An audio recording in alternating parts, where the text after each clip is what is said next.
तर आज आपण इथे कंपोजिट फिगर जे आहेत तुमच्या समोर, तर त्याचा आपण सेंट्रॉइड काढणार आहोत. तर इथं जो शेडेड पोर्शन दिसतोय, ह्या शेडेड पोर्शनचा आपल्याला सेंट्रॉइड काढायचा आहे. मग शेडेड पोर्शन काय आहे, तर सेमी सर्कल मधनं रेक्टँगल मायनस केलेला आहे. सेमी सर्कल मधनं रेक्टँगल मायनस केलाय. तर हा जो शेप दिसतोय हा काय सेमी सर्कल आहे. त्यातून हा जो रेक्टँगल शेप आहे तर तो काय केलाय काढून टाकलाय. राहिलेला जो पार्ट आहे हा तो आहे शेडेड पोर्शन आणि त्याचा आपल्याला काय काढायचा आहे सेंट्रॉइड. आता इथं डायमेन्शन काय दिले, तर जर सेमी सर्कलचा जो डायमीटरची जी लाईन आहे ही तिथून सेमी सर्कलचे डिस्टन्स दिलेले आहे 400, म्हणजे हे डिस्टन्स रॅडियस आहे. तर त्याच्यामध्ये जो रेक्टँगल दिलाय तर रेक्टँगलचे जे आडवं डिस्टन्स आहे ते दिलेले आहे 300 आणि उभं डिस्टन्स व्हर्टिकल डिस्टन्स दिलेला आहे 100. हा प्रॉब्लेम सॉल्व्ह करण्यासाठी सेमी सर्कलचा सेंट्रॉइड किती अंतरावर येतो आणि त्याचा एरिया किती, तसंच रेक्टँगलचा सेंट्रॉइड किती डिस्टन्सवर येतो आणि त्याचा एरिया किती, ह्याची माहिती आपल्याला असणं गरजेचं आहे. तर सेंट्रॉइड हा जो जी पॉइंट आहे तो हा सेमी सर्कलचा सेंट्रॉइड आहे. तो ह्या पॉइंट पासून आर म्हणजे त्याच्या रॅडियस एवढ्या डिस्टन्सवर येतो. ह्या पॉइंट पासून ह्या पॉइंट पर्यंत डिस्टन्स आहे डायमीटर, म्हणजे डायमीटरच्या निम्म्या डिस्टन्सवर जी पॉइंट येतो. सेम डायमीटरची जी ही लाईन आहे तर ह्या लाईन पासून ह्या हॉरिझॉन्टल लाईन पासून 4r/3π एवढ्या डिस्टन्सवर सेंट्रॉइड येतो.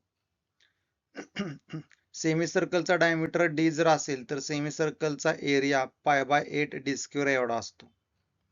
रेक्टँगलच्या बाबतीत हा जो जी सेंट्रॉइड आहे तो रेक्टँगलचे डायगोनल जिथे इंटरसेक्ट होतात तर त्या ठिकाणी सेंट्रॉइड येतो.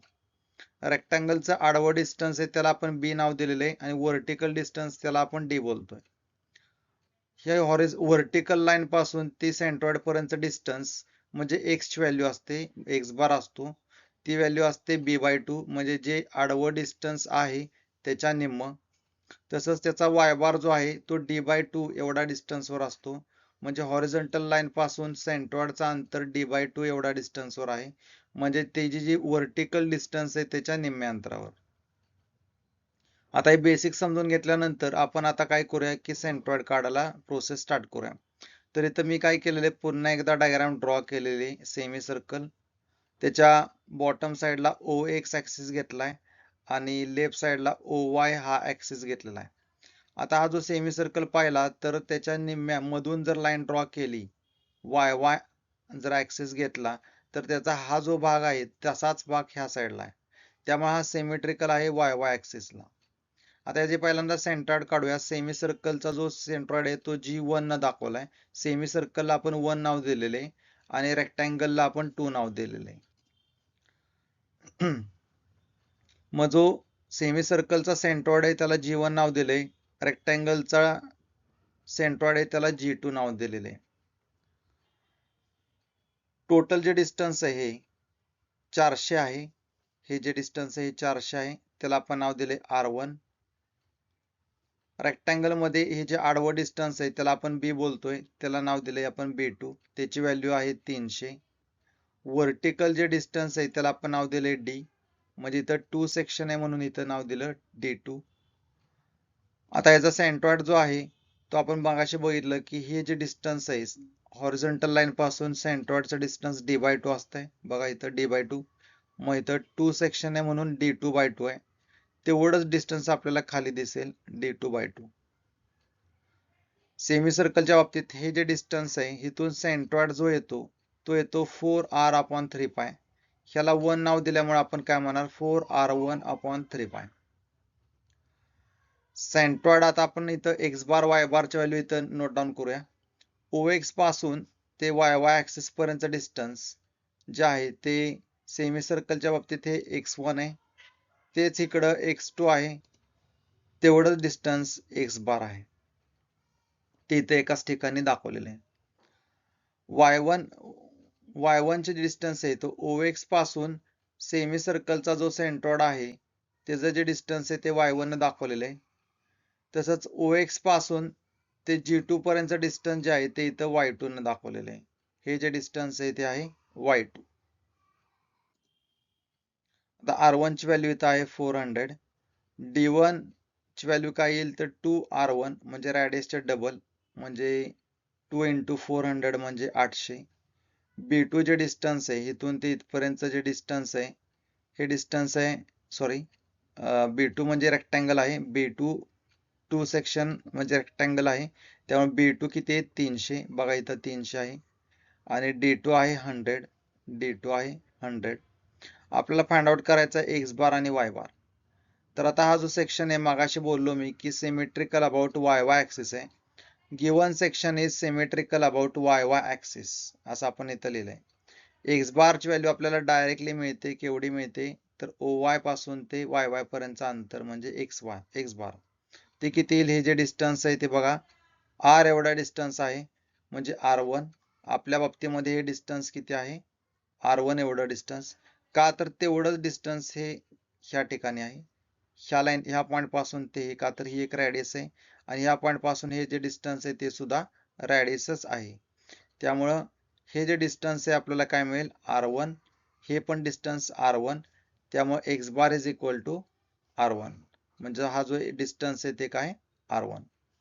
R1 ची व्हॅल्यू 400 कशापासून फ्रॉम OY. आता आपण एक्स बार काढला वाय बार काढण्यासाठी आपण सगळ्यात पहिल्यांदा एरिया काढून घेऊया. 1 चा जो एरिया आहे सेमी सर्कलचा जो काय हा सेमी सर्कल आहे त्याचा एरिया आहे π/8d². आता इथं 1 आपण बोललोय सेमी सर्कलला त्यामुळे π/8d1² हा झाला एरिया. D1 ची व्हॅल्यू तुम्हाला इथं बघायची. D1 आहे 800. ती व्हॅल्यू इथं टाका.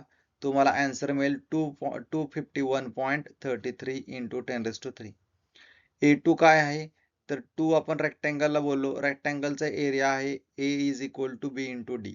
मग इथं B2 D2 का बोललो तर इथं 2 सेक्शन आहे म्हणून आपण बोललो B2 आणि D2. B2 आणि D2 च्या व्हॅल्यू इथं तुम्हाला दिलेल्या आहेत 300 आणि 100. त्या व्हॅल्यूज इथं टाकून घ्या. तुम्हाला आन्सर मिळेल 30 × 10⁻³ आता आपण पुढे जातोय. आपल्याला इथं Y2 आणि Y1 ह्या व्हॅल्यू काढायच्या आहेत. तर सगळ्यात पहिल्यांदा आपण Y2 काढूया. Y2 म्हणजे हे डिस्टन्स. हे डिस्टन्स कसं काढता येईल तर आपल्याकडे कोणते डिस्टन्स आहेत तर एक म्हणजे 400 म्हणजे या लाईनीपासून ते OX पर्यंत डिस्टन्स आपल्याला माहिती आहे ते म्हणजे 400. त्याचबरोबर आपल्याला D2 माहिती आहे. D2 माहिती आहे 100 आहे आणि ह्या लाईनीपासून ते G2 पर्यंत डिस्टन्स D2/2 आहे. मग आता D2/2 किती येईल आपला तर 100 / 2 हा जो 100 आहे D2 100 आहे.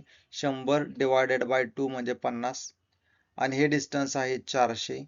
आपल्याला काढायचं आहे Y2 म्हणजे मी काय केलं की ह्या टोटल डिस्टन्स मधून हा D2/2 वजा केला. हे डिस्टन्स मायनस केलं.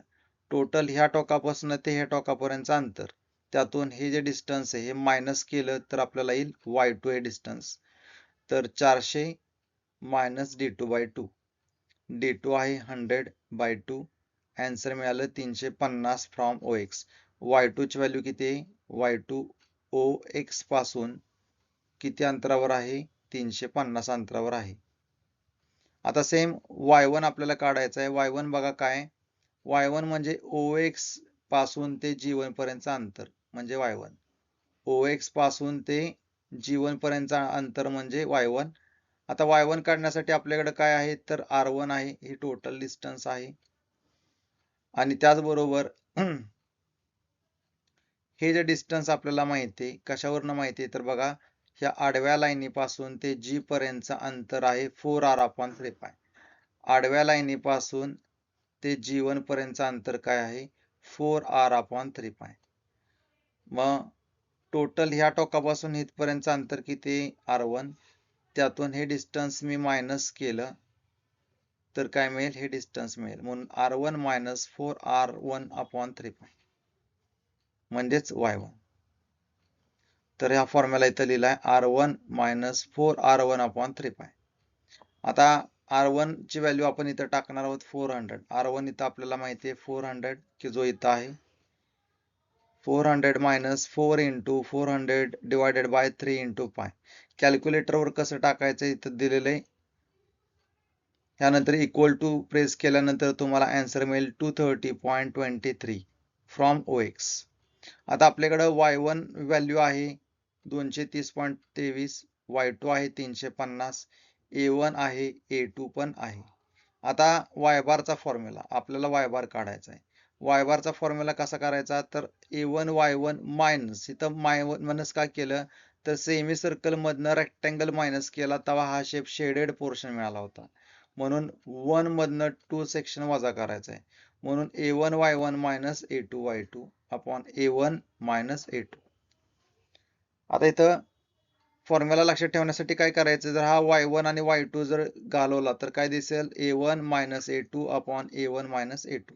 y बार काढायचा म्हणून y1 आणि y2 टाकलाय. x बार असता इथं तर काय केलं असतं x1 आणि x2 आला असता. तर अशा प्रकारे तुम्ही फॉर्म्युला बनवू शकता. मग a1 y1 a2 y2 ह्या व्हॅल्यू इथं y1 y2 a2 आणि a1 च्या व्हॅल्यू आहेत. ह्या सगळ्या इथं व्हॅल्यूज टाका. ह्या व्हॅल्यू टाकल्यानंतर तुम्हाला आन्सर मिळेल 212.95 फ्रॉम OX. आता कॅल्क्युलेटरवर हे जे काय आहे हे कसं करणार तर इथं दिलेलं आहे. ह्या प्रकारे तुम्ही कॅल्क्युलेटरवर टाका इज इक्वल टू प्रेस करा तुम्हाला आन्सर मिळेल 212.95.